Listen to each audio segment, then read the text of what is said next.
Welcome everyone to Daf Yomi Masechet Nedarim, 1 week at a time. This is our first lesson in Masechet Nedarim. Before I start, I just want to let you know that if there are any women looking for an in-depth online track of study with the focus on practical halacha, then you can check out Web Yeshiva's Halacha Mastery Program, specifically the upcoming Hilchot Nida for Women course. This is an in-depth course that is going to be starting on Sunday, November 13th. And I'm going to put in the chat a link to more information. So if you're interested in more information about the Halacha Mastery Program or about the NIDA course, you can see the links in the chat. Okay, let us begin our new Masechet. Our new Masechet is called Masechet Nedarim. Nedarim are vows, and we are going to discuss what these vows are, how do we create them, and the idea that we're going to see today is these are binding declarations, meaning one could obligate oneself to do something or to not do something just by making a verbal statement.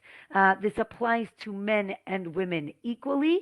There are special laws that apply specifically to women, which is why this Masechet is in the section of women in the book of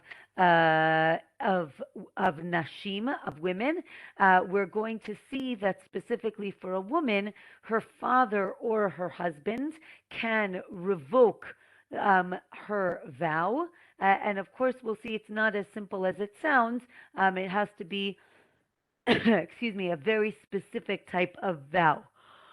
Um, we are going to see, first of all, those of you who are learning the Masechet inside, you will see that the language is different than most Masechtot, most tractates, and therefore it is a little bit challenging.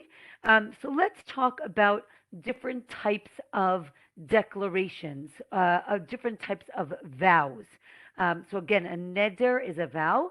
One is called hekdesh, from the word kadosh, to sanctify. We have seen this before where a person has the ability to sanctify an object that will now have to go to the temple. That means that that person cannot gain any benefit, or no person can get any benefit from this item. Another is a neder, right? A vow. A neder prohibits an object. Okay, in Aramaic, the word is chefza. Chefza means an object. This object, right? I cannot gain any benefit from this object. It's about the object. An oath is in Hebrew a shvu'ah, is different than a vow because a shvu'ah or an oath restricts the person, the gavra. Gavra in Aramaic means the person. I am not allowed to, whatever, eat X, or Y. It's focusing on the person and not on the item. Um, Okay, that we're going to learn in this Masechet that when you make this oral declaration, it needs to be clear, and we'll get to that today a little bit, and you need to have specific intent. If you do not have specific intent, then it is invalid. And we're going to discuss throughout this Masechet different formulations of vows, and sometimes they are valid and sometimes they are invalid based on the language that one person uses. Okay, now we discussed making a vow. We're also going to discuss releasing someone from their vow. How do we release someone from their vow? One option is annulment. Annulment in Hebrew is hatara, right? Those of you who are familiar, before Rosh Hashanah or Yom Kippur, we did something called hatarat nedarim. This annuls our vows.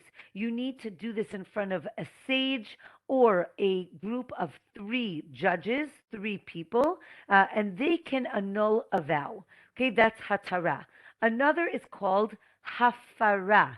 Hafara means to revoke a vow, and this is what I mentioned in the beginning.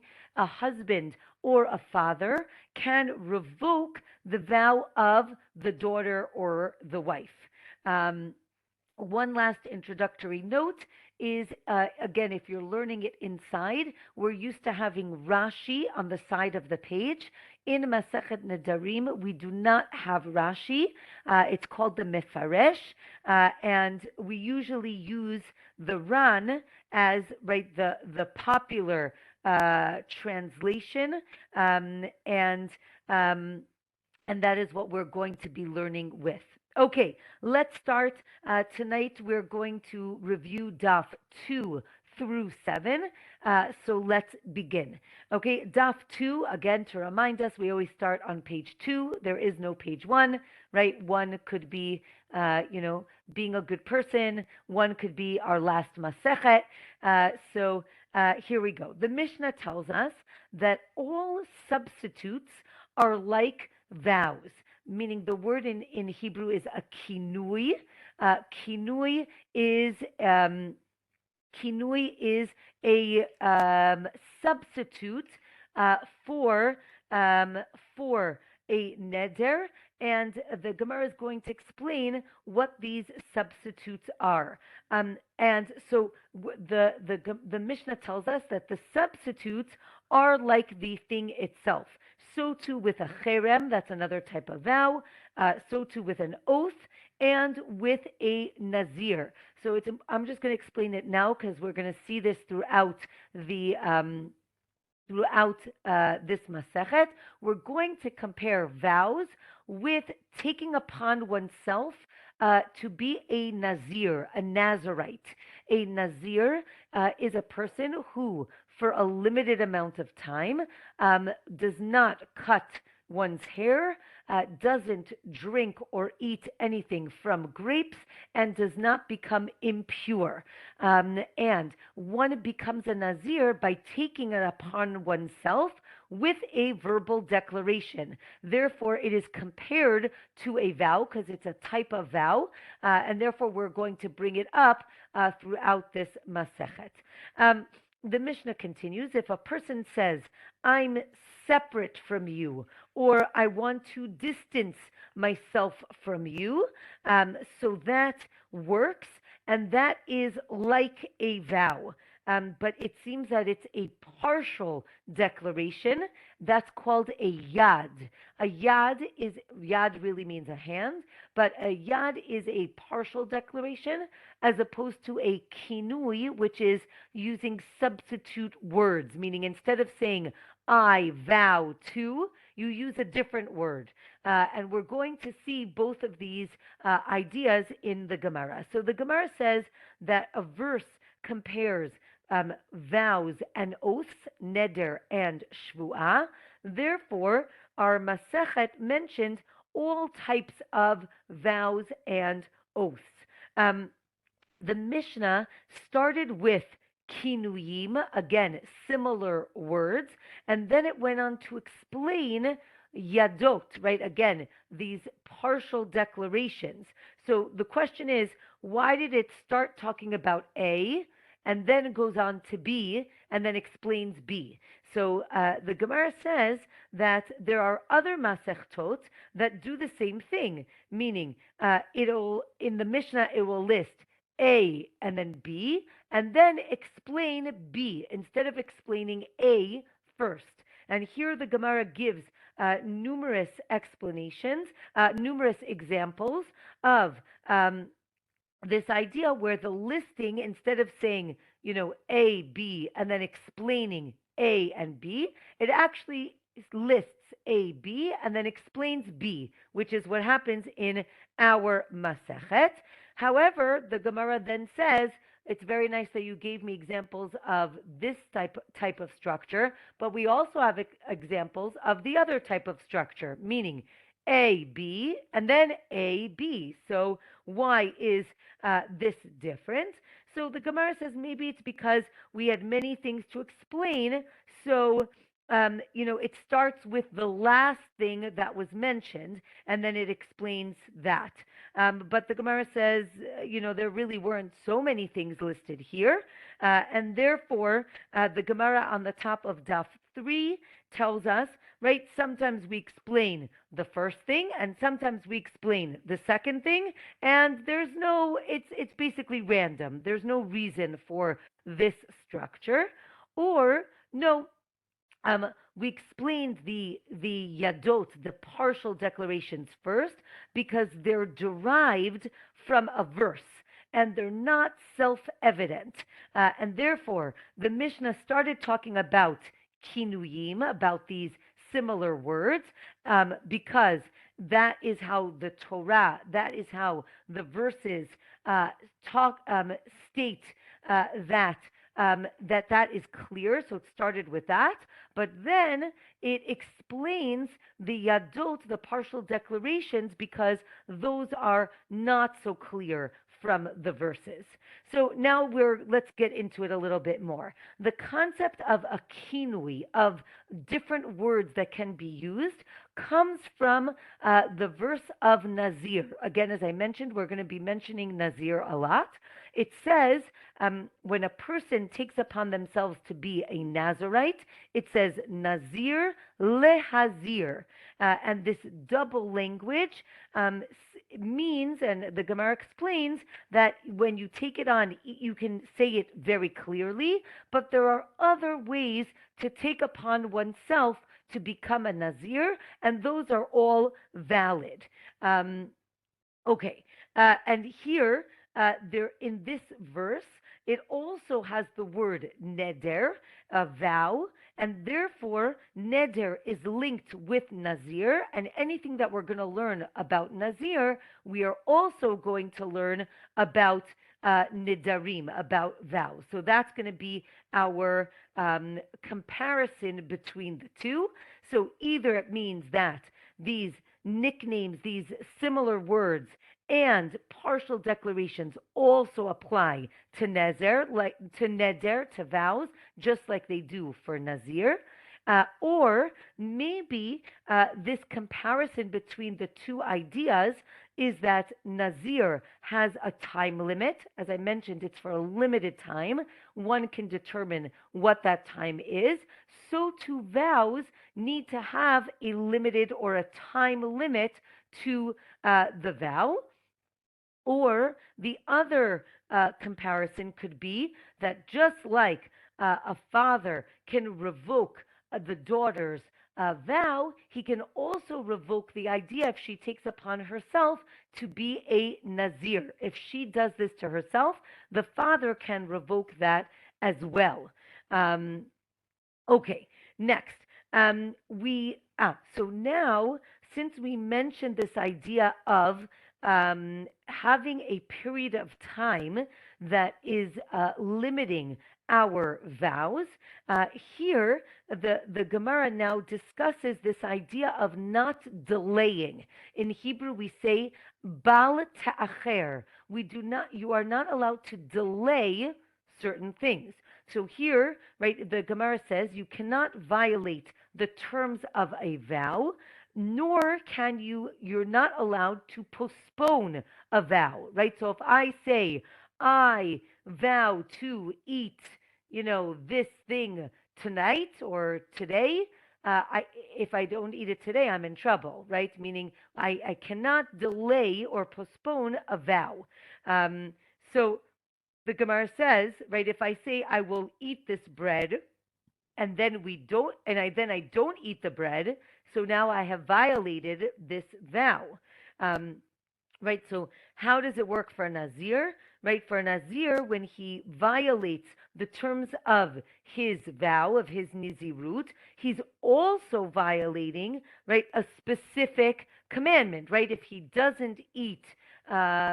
if he doesn't eat this specific thing in a specific time, so the Gemara says this is different than a regular vow, uh, whereas here he's violating two commandments. One is he isn't doing the thing he's supposed to do, and B, he is delaying or postponing his vow. So how does this work? Right, the Gemara at the bottom of Daf 3 tells us that if the Nazir says, I won't leave this world without being a Nazir, right? A person says, I will not die without being a Nazir. So he might die tomorrow, so then he should, in theory, start today, right? He should be a Nazir today because tomorrow he could die. And if not, right, if he doesn't start, so then he is delaying, right? Then he is delaying. But Daf number 4 gives us another option, right? If he takes a vow to be a Nazir and he was standing in a cemetery, remember I said to be a Nazir, you are not allowed to become impure from a dead body. And if you're standing in a cemetery, you cannot be a Nazir. It's problematic. So if he takes on the vow of being a Nazir while he's standing in a cemetery, now he's transgressing the idea of Bal Ta'acher, of delaying, because as long as he's in a cemetery, he cannot possibly be a Nazir. So he's delaying becoming a Nazir till he leaves the cemetery. Or the Gemara says, no, he becomes a Nazir right away, and now he's delaying his regular Nizirut because at the moment that he became a Nazir, he also became impure. So now that stops his vow. He has to do a whole ceremony, and then he can start again. So we're also delaying it in that sense. Or, right, the Gemara gives another option on Daf 4. He can delay it by getting a haircut, at the end of his Nizirut. Again, we mentioned that you have to grow your hair. At the end of the Nizirut period, he needs to cut his hair. Right, some say that it is necessary to cut your hair at the end of the Nizirut period, or if you don't, you missed an opportunity, but you haven't transgressed anything. Or the Gemara continues to give other examples. What if he delays bringing his sacrifices at the end? So we didn't mention this yet, but at the end of the period of time that the person is a Nazir, the person needs to, as I mentioned, shave his hair, and then he needs to bring 3 sacrifices. So how can someone delay? He cannot bring those 3 sacrifices at the end of that period of time. Okay, next, maybe we'll say that no, being a Nazir is a very unique circumstance where there are very unique things that the Nazir needs to do, and maybe I cannot. Maybe I can't compare, as we've just done, Nazir to vows because they're very different, and Nazir is extremely unique. Okay, so here the Gemara tries to find out if Nazir is unique, what is so unique about it? So the Gemara says one idea is that there's no such thing as being a partial Nazir. Either you are or you aren't. Or maybe here again the uniqueness is that the Nazir has to bring a sin offering, a korban chatat, at the end, but it doesn't seem to be atoning for anything. I mean, there's a long discussion about the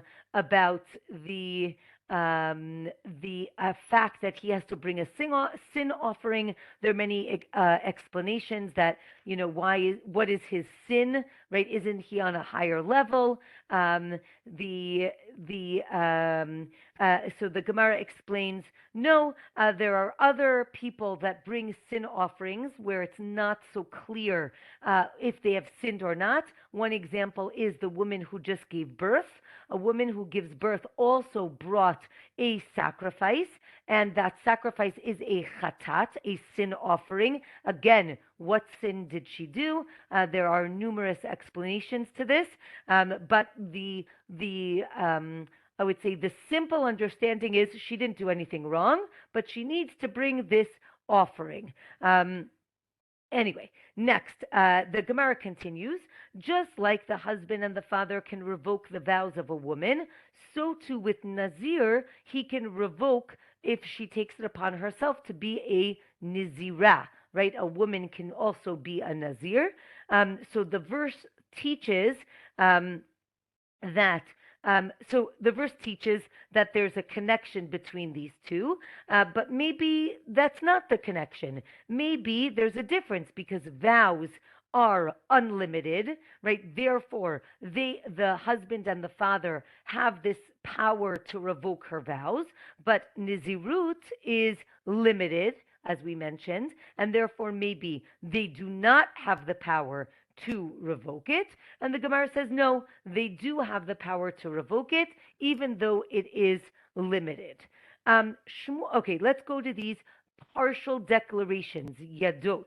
Shmuel says that these partial declarations need to include the following, right? You must say, I can't eat from you, or I separate myself from your food. Again, I didn't use the word vow or oath, but I'm using the word separate. But I have to say from you, from your food, right? And then he can't eat from his friend's food, but the friend can benefit from you, meaning the vow only goes one way. But on the top of Daf 5, if a person says, I am mudar from you, meaning I'm taking a vow from you, then the Gemara explains that neither person can benefit from each other, meaning it goes both ways if you use the language of Neder. If you don't use that language and you use a different language, this partial declaration, then it's only one way and not two ways. What if you say, I am cherem to you? Again, we're going to learn the word cherem. We use it in terms of excommunication, and we'll see that in a minute. We're going to talk about excommunication, but here you're using it as a way of distancing yourself from a person.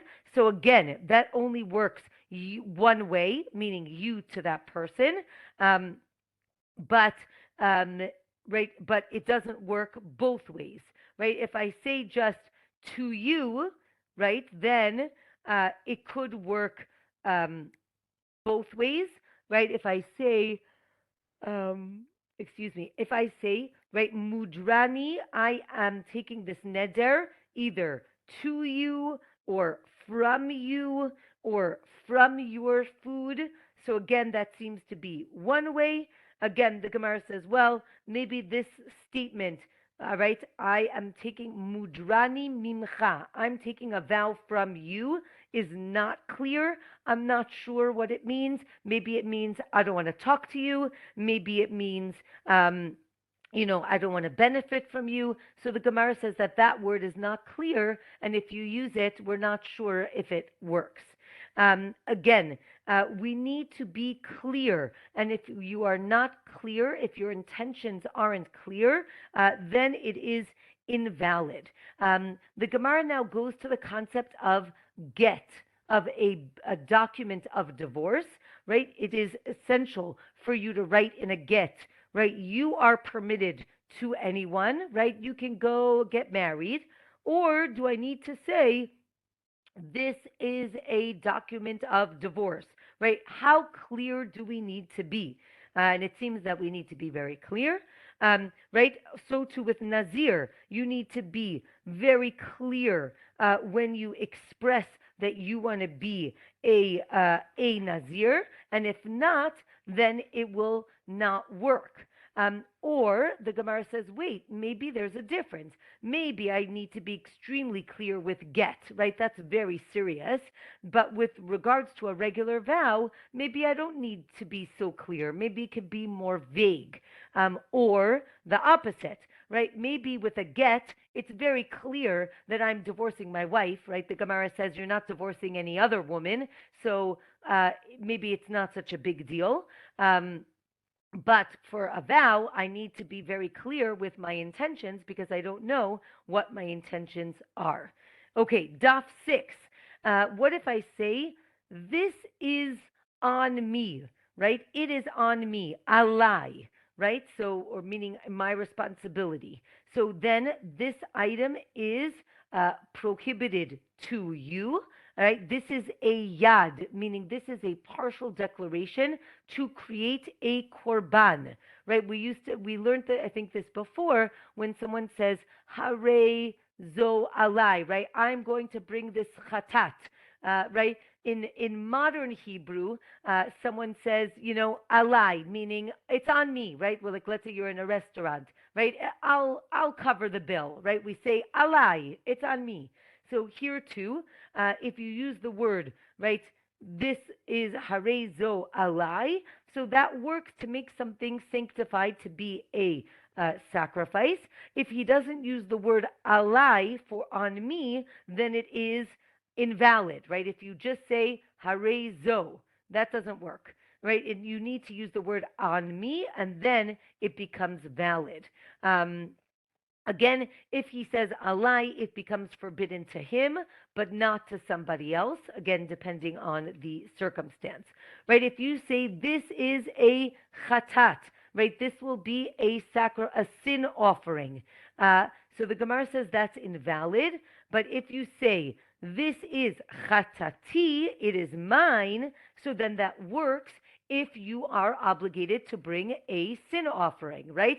If I know that I have a sin offering that I need to bring, I see an animal and I say, okay, this is going to be my sin offering, so then that works, right? But if you are not obligated to bring a sin offering, you can't make something a sin offering. So that's interesting in terms of the power we have.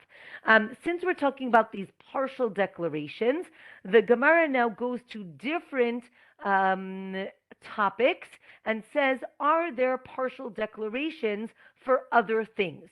So the Gemara starts with, are there partial declarations? Are there yadot for kiddushin, to betroth another person?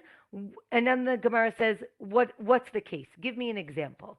So the Gemara says, if he says, right, you are betrothed to me, right? Hareat mikudeshet li, right? He says that to a woman. That's regular betrothing.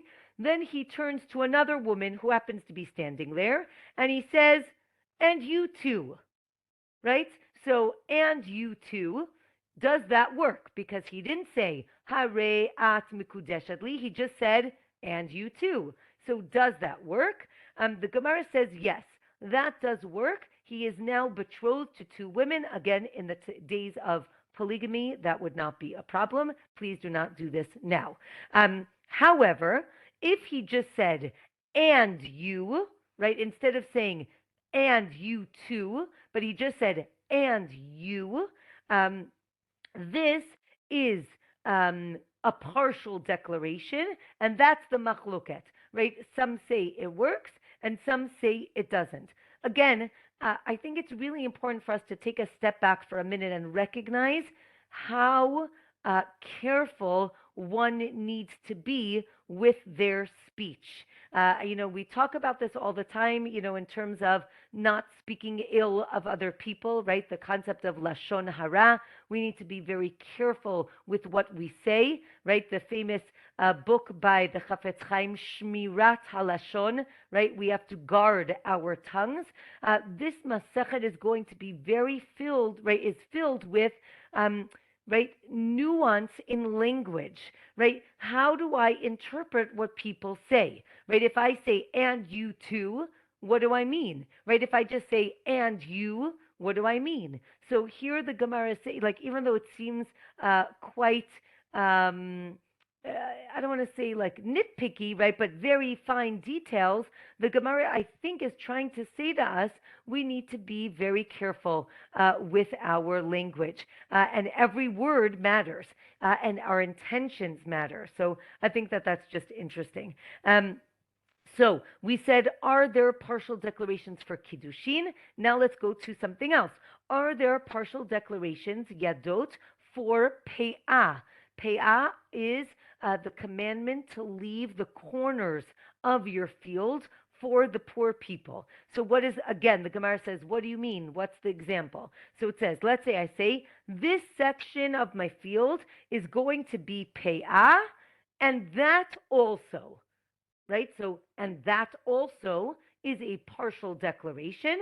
So the Gemara says that works. But what if he said, and this, right? And this, that is a yad, that is a partial declaration. And that's the question if it works or not. Um, okay. Right. So from here, the Gemara says that with pe'ah, it's compared to sacrifices. In what way? Just like you cannot delay a sacrifice, you cannot delay giving pe'ah, right? Giving it to the poor people, right? The verse says when you make a vow to God, right? Don't delay, etc., right? And it says of yours, of you, right? And therefore, the Gemara says that the verse itself compares sacrifices with giving charity, right? The things that you need to do, leket, peah, and shechacha. These are three commandments of agricultural charity, and therefore you cannot delay giving either your sacrifice or doing peah. Next, Daf 7 tells us, right, or asks, are there yadot, are there partial declarations for charity, for tzedakah? Again, what's the case? If I say, this money is for charity, and that is as well, okay, so the Gemara says that's valid, but what if I say, this is for charity, that's very clear, but then I say, and this, right, and this, we're not sure if that, right, that is a partial declaration. We're not sure if it works or not, right? And here the Gemara says, since charity, tzedakah, is compared to sacrifices, again, maybe a yad, a partial declaration, is valid, just like it is for sacrifices, or no, the only comparison between sacrifices and charity are the fact that you cannot delay either, right? So again, trying to understand how far we take these comparisons. Is there a partial declaration for hefker? Hefker means when something is ownerless, right? When I say, right, everything in my backyard is ownerless. You can come and take whatever you want, right? Is it the same as charity? And therefore, it would be similar. Or do we say, no, charity is only for poor people, but if I make my backyard hefker, if I make it ownerless, then everybody can take it. So maybe there is a difference between making something ownerless and giving something to charity. Here, the next thing is, are there yadot, partial declarations for bathrooms? What does this mean? So the Gemara explains that there are certain things that you're not allowed to do in a bathroom, right? You're not allowed to talk about Torah. You're not allowed to bring your tefillin or holy books into the bathroom.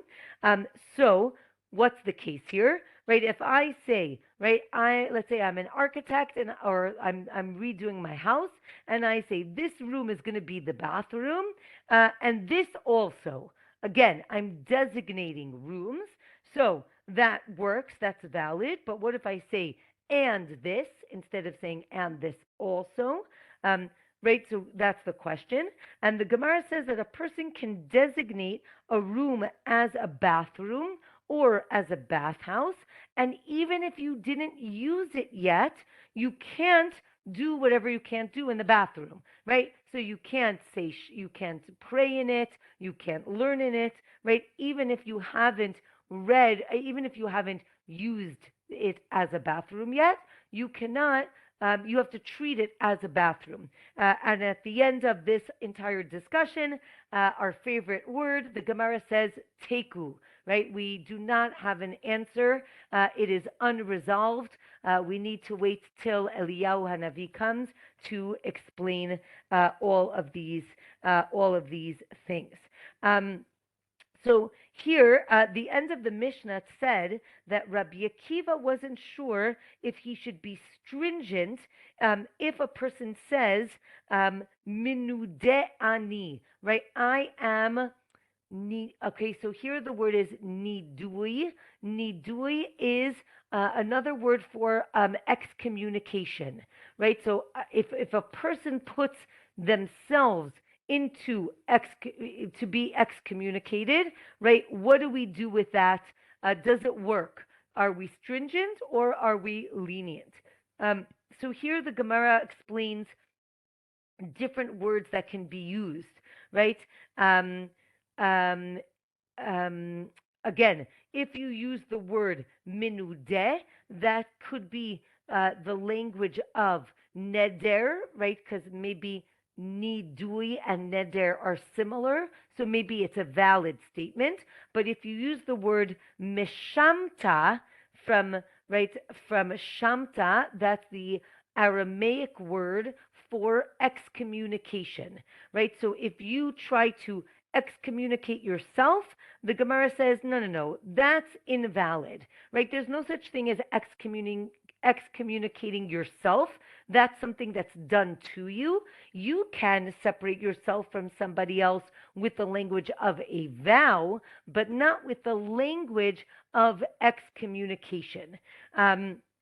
So the Gemara says, again, this is a machloket, if that language works or not.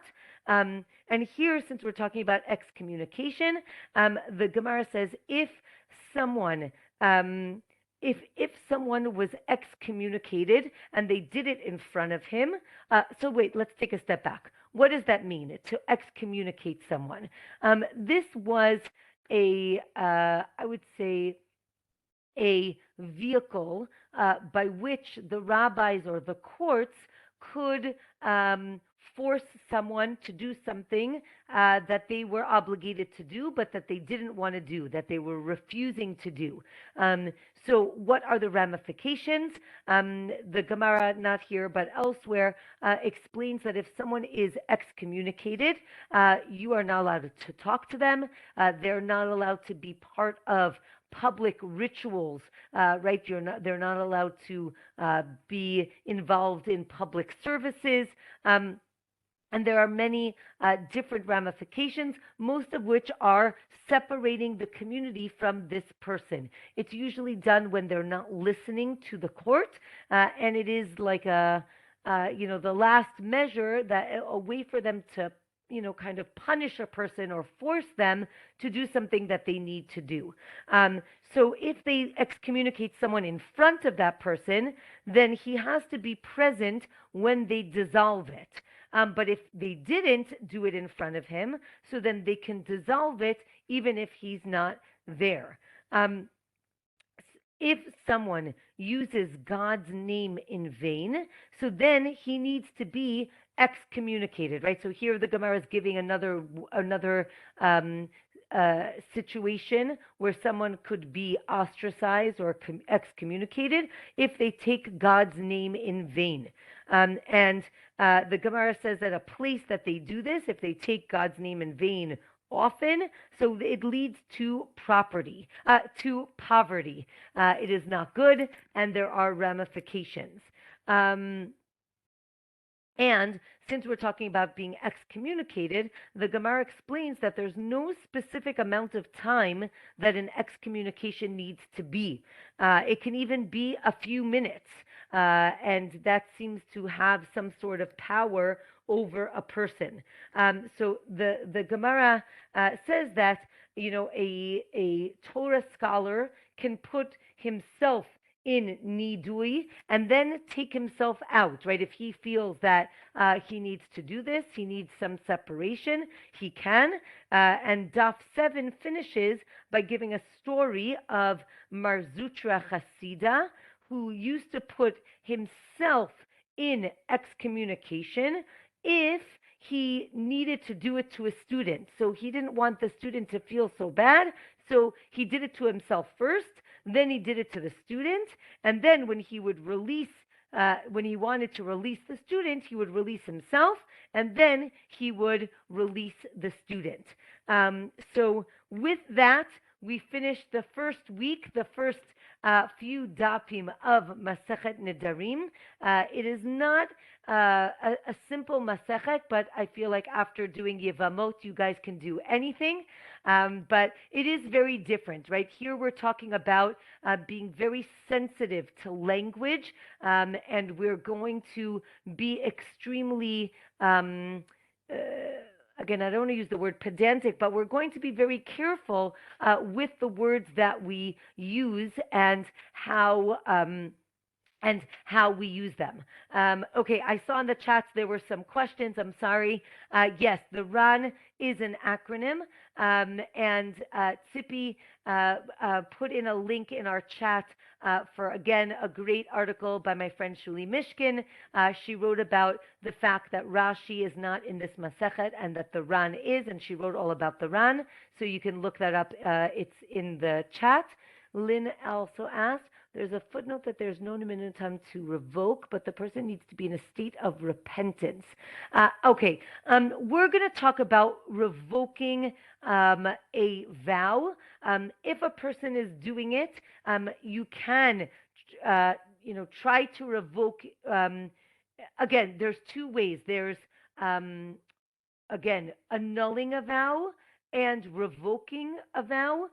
We will see there is a time period by which, if, let's say, the husband hears about a vow and he doesn't revoke it within a certain amount of time, usually 24 hours or that day, he cannot revoke it afterwards. So there is a minimum time from when he hears it.